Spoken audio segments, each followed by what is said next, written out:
Si te pregunto por un juego que te haya marcado, seguramente no vas a pensar ni en los gráficos más realistas ni en el presupuesto más grande. Seguro vas a pensar en una historia o en un momento o en una sensación que te haya quedado grabada en la cabeza. Y muchas veces esos momentos vienen de juegos hechos por equipos muy chicos o incluso una sola persona. Y lo interesante de todo esto es que no solo entretienen, sino que muchas veces nos enfrentan a nosotros mismos. Nos hacen pensar, sentir y hasta replantearnos cosas de nuestra vida. Estos juegos nos muestran cómo impactar a las personas de forma contundente, con gráficos sencillos pero con una historia muy poderosa.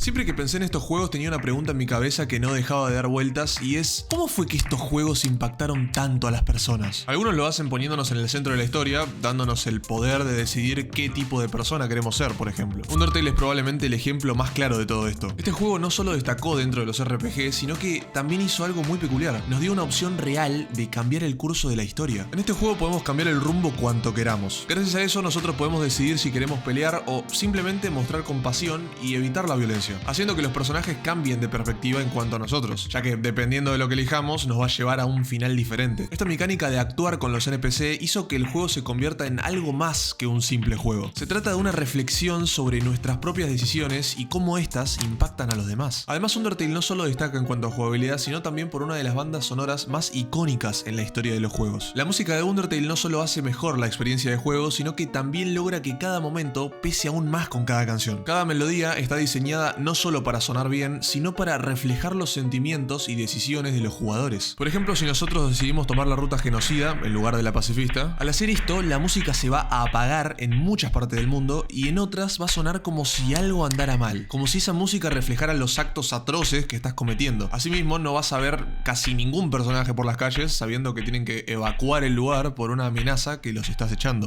vos. Por otro lado, si optamos por hacer la ruta pacifista, la música de los ambientes va a sonar sin problemas y de una forma alegre, mostrándonos a los ciudadanos de los pueblos contentos por vivir ahí. Y esa misma idea de que el jugador tiene un rol crucial en el destino del mundo reaparece en One Shot. Nico no es solo un avatar que controlamos, es un personaje con sus propios miedos y esperanzas, que sabe que existimos, que nos habla directamente y que confía en nosotros. El juego nos pone en la piel de un guía más que un jugador. No solo resolvemos acertijos, sino que acompañamos a Nico a través de un mundo que se está apagando. Hay momentos en los que el juego parece romper la pantalla, salir del juego mismo para recordarnos que nuestra conexión con Nico es real. De hecho, incluso llega a interactuar con nuestro escritorio, con las carpetas, como si el mundo de One Shot se filtrara en el nuestro. Eso hace que cada decisión, cada paso que demos, tenga un peso especial. Dentro del juego también hay escenas llenas de ternura, como pequeños diálogos donde Nico pregunta cosas simples, como si pudiéramos responderle de verdad, pero esa dulzura se mezcla con momentos muy tristes. Personajes que aceptan que su mundo está llegando a su fin, lugares que se sienten vacíos porque ya no hay nada que hacer para salvarlos. Cuando la historia termina, no sentimos que hayamos ganado o perdido, sino que acompañamos a alguien hasta el final de su camino y tuvimos que dejarlo ir. Esa despedida es dura porque para Nico no es un juego, es su vida y nuestra decisión define su destino. One Shot rompe la barrera entre jugador y juego y nos hace sentir responsables, no solo espectadores. Pero hay otros juegos que no nos hacen elegir entre el bien o el mal, sino que nos invitan a mirarnos hacia adentro. Celeste es uno de los mejores ejemplos. La montaña que escalamos con Madeline no es solo un escenario, sino que es un espejo de su mente, por así decirlo. Una metáfora viva de su ansiedad, de su miedo y de su propia voz interna que le dice que no va a poder. Cada pantalla que parece imposible es como esos días en los que sentimos que no vamos a salir adelante. Y cada caída se vuelve parte del aprendizaje, un recordatorio de que fallar no significa necesariamente retroceder. Los encuentros con Madeline son algunos de los momentos más poderosos del juego. No es un villano clásico, sino que es la parte de Madeline que ella quiere evitar, que le dice que se rinda, que le pone trabas, que le grita lo que ella misma piensa de sí misma en sus peores días. Es incómodo porque todos tenemos esa voz en algún momento. Y el juego no nos dice que la ignoremos ni la destruyamos. Nos muestra que el camino es integrarla, entenderla. Hay escenas preciosas, como cuando conocemos a Teo y compartimos con él un momento de calma junto a la hoguera, o cuando ayudamos a la señora Ojiro y entendemos que no es la montaña la que está embrujada, sino que son los miedos de los personajes los que se materializan ahí. Y de nuevo, la música acompaña cada instante. Cuando la tensión aumenta, el ritmo se acelera y cuando logramos un avance importante, sentimos alivio incluso en la melodía. Por eso, cuando finalmente llegamos a la cima, no es un final feliz, sino que también es una catarsis. No sentimos que ganamos un juego de plataformas, sentimos que nos ganamos a nosotros mismos. Es como si Madeline nos enseñara que no se trata de borrar las partes que no nos gustan de nosotros, sino de aprender a vivir con ellas, de tomarlas de la mano y seguir subiendo juntos. juntos. Ese mismo proceso de aceptar lo que nos duele aparece en Omori, que al principio parece un RPG inocente, te diría que casi infantil. Los colores son brillantes, los personajes son adorables y el tono es liviano, pero poco a poco el juego empieza a dejar caer pistas de algo que no está bien. Hay silencios incómodos, escenas que se sienten fuera de lugar y pequeños detalles que nos hacen sentir que estamos en un sueño que en cualquier momento puede volverse pesadilla. Cada paso que damos nos lleva más cerca de una verdad que el protagonista estuvo evitando. Los enemigos que enfrentamos no siempre son monstruos reales, sino representaciones de miedos y culpas que crecen dentro de él. Incluso el espacio en el que nos movemos se deforma y se vuelve más opresivo a medida que nos acercamos al núcleo de su trauma. Es como si el juego nos dijera que mientras más intentamos reprimir algo, más extraño y amenazante se vuelve. Hay escenas que golpean fuerte, como la manera en que el juego nos obliga a revivir recuerdos dolorosos, las conversaciones con los amigos de la infancia que se sienten agridulces, o el momento en que finalmente entendemos qué pasó y por qué el mundo de Headspace existe en primer lugar. Y no es un giro hecho solo para sorprender, es un enfrentamiento directo con lo que el protagonista no quería mirar. Y cuando llegamos al final, de nuevo, no sentimos que hayamos ganado en el sentido tradicional. Lo que sentimos es que acompañamos a alguien en el proceso de sanar y que el verdadero desafío no fue derrotar a un jefe final, sino aceptar una verdad dolorosa y aprender a vivir con ella. Omori nos enseña que huir solo retrasa lo inevitable y que no se trata de borrar lo que pasó, sino de enfrentarlo para poder seguir adelante. The Binding of Isaac no se guarda nada. Desde el primer segundo nos manda a un mundo grotesco, perturbador y cargado de simbolismo religioso. La historia de Isaac huyendo de su madre, que cree escuchar la voz de Dios pidiéndole que lo sacrifique, es tan absurda como aterradora. Y el sótano en el que estamos atrapados es más que un escenario. Es un reflejo de su mente, de sus miedos y traumas. Cada sala está llena de enemigos que parecen salidos de una pesadilla. Criaturas deformes, bebés llorando, restos de los que podrían ser hermanos no nacidos y objetos que mezclan lo sagrado y lo macabro. Cada muerte duele, pero también nos impulsa a volver a intentarlo. Y es ahí donde el juego se vuelve adictivo. Cada reinicio es un nuevo ciclo de sufrimiento que nos enseña algo, un pequeño avance que sentimos que nos acerca a la liberación. Es como si el juego nos dijera que el trauma no se supera de un solo intento, que tenemos que enfrentarlo una y otra vez hasta que deje de tener ese poder sobre nosotros. En Lisa de Painful pasa algo parecido. Acá no solo enfrentamos enemigos, enfrentamos las consecuencias de nuestras decisiones y esas consecuencias son permanentes. Podemos perder compañeros de forma irreversible, podemos sacrificar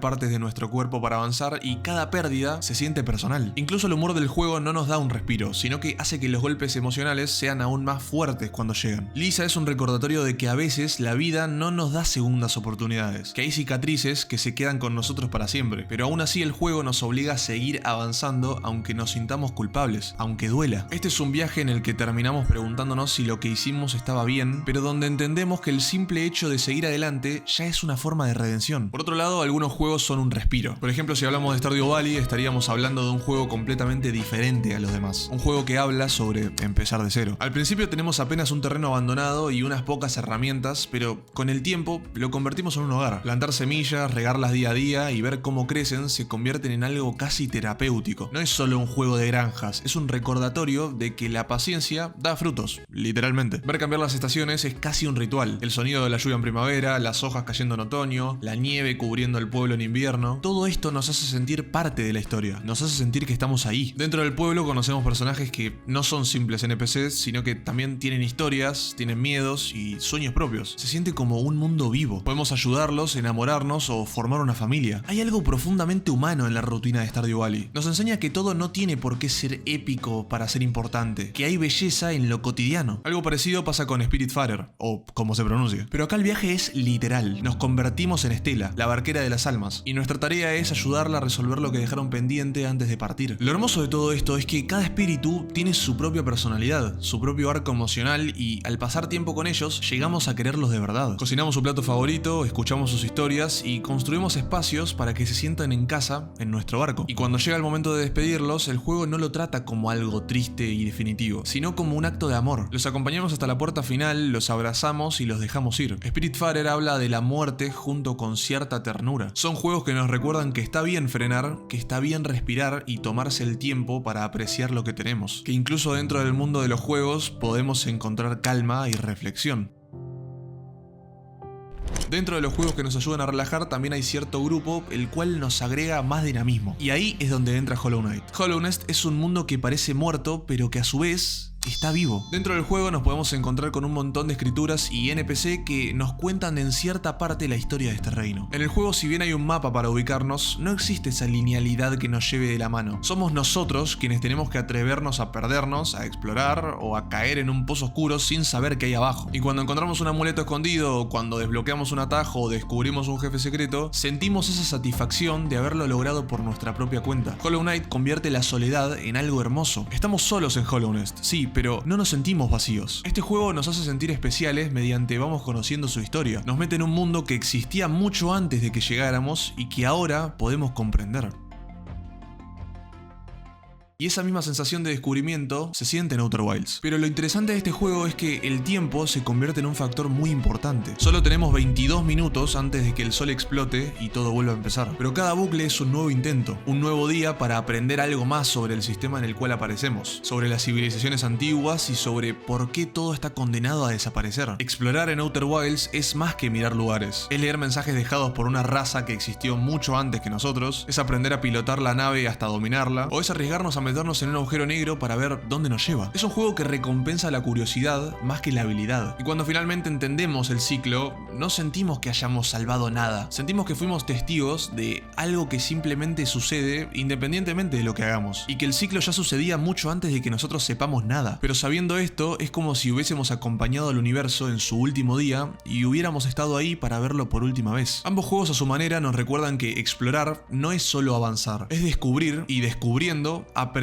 sobre el mundo que nos rodea. Es darle sentido a un mundo que parecía vacío, pero que curiosamente se siente vivo. Y al final nos da una sensación de satisfacción al descubrir estas historias. Incluso hay juegos que logran transmitirnos compañía sin decir una sola palabra. Journey es la prueba que no hacen falta diálogos para crear una conexión real. Desde el primer momento estamos solos en un desierto inmenso, avanzando sin saber muy bien por qué, pero en algún punto nos cruzamos con otro jugador. Acá no hay chat de voz, no hay mensaje de texto y ni siquiera un nombre en pantalla. Solo podemos comunicarnos con pequeños sonidos, con saltos y movimientos. Y aún así, sin palabras, creamos un vínculo. Caminamos juntos, nos ayudamos a subir dunas, a cruzar templos, a evitar el viento. En algunos tramos hasta nos sincronizamos, como si lleváramos toda la vida viajando con esa persona. Y cuando finalmente llegamos a la cima de la montaña, nos da la sensación de haber compartido un viaje que fue único y que solo nosotros dos vivimos de esa manera. Night in the Woods nos muestra otra forma de compañía, mucho más terrenal. Acá no hay desiertos ni montañas, sino que volvemos a una ciudad. Nos reencontramos con viejos amigos y revivimos la incomodidad de volver a un lugar que ya no es el mismo y que quizá nunca vuelva a serlo. Mae, la protagonista, está perdida tratando de entender quién es, por qué dejó la universidad y qué hacer con su vida. Las conversaciones dentro del juego no siempre son alegres, sino que también hay silencios incómodos, hay peleas y hay reconciliaciones. De hecho, hay noches enteras que vagás por el pueblo sin rumbo, tocando canciones con la banda, explorando lugares abandonados, y en el fondo nos damos cuenta de que todos los personajes están lidiando con algo, con la rutina, con la pérdida, con la ansiedad por el futuro. Night in the Woods y Journey nos muestran que no estamos solos en el viaje, que aunque la vida puede ser caótica y confusa, tener a alguien con quien compartirla hace que todo duela un poco menos. Ambos juegos en su propia forma nos recuerdan una y otra vez que la compañía puede aparecer en los lugares más inesperados y que a veces lo que más necesitamos no es una solución, sino alguien que camine con nosotros mientras buscamos esa solución. Lo más increíble de todos estos juegos es que, a pesar de ser tan distintos entre sí, todos parecen hablarnos de lo mismo. Nos hablan de nosotros, de nuestras luchas internas, de los miedos que nos paralizan, de la necesidad de tomarnos un respiro, de la importancia de las conexiones que hacemos y del dolor que sentimos al dejar ir. Nos enseñan que está bien equivocarse, que está bien sentir, que incluso en los momentos más oscuros hay belleza y que aunque el camino parezca solitario, nunca lo recorremos completamente solos. Y eso para mí es lo más poderoso de los juegos indie. Detrás de cada uno de ellos hay una persona que puso algo de sí mismo ahí dentro. Son juegos donde se nota que los creadores quisieron contarnos algo que ellos mismos necesitaban decir. A veces son confesiones disfrazadas de mecánicas o un espacio para procesar el duelo. Cada mundo, cada personaje, cada línea de diálogo tiene la intención de transmitir una emoción real. No buscan solo entretener, sino que buscan compartir una experiencia humana. Nos invitan a vivir sus miedos, a sentir sus alegrías y sobre todo a atravesar el mismo camino que ellos recorrieron cuando crearon el juego. Por eso estos títulos marcan tanto, porque en el fondo no solo jugamos su historia, sino que también jugamos un pedacito de la vida de quienes la crearon. Y eso es lo hermoso. Los juegos indie nos recuerdan que las historias importan, que son una forma de conectar con otros, incluso con personas que nunca vamos a conocer. Nos demuestran que los juegos pueden ser un puente entre dos emociones, la del creador y la nuestra. Al final, tal vez eso es lo que los hace tan especiales. Nos enseñan que no estamos solos y que alguien en algún lugar, en algún momento,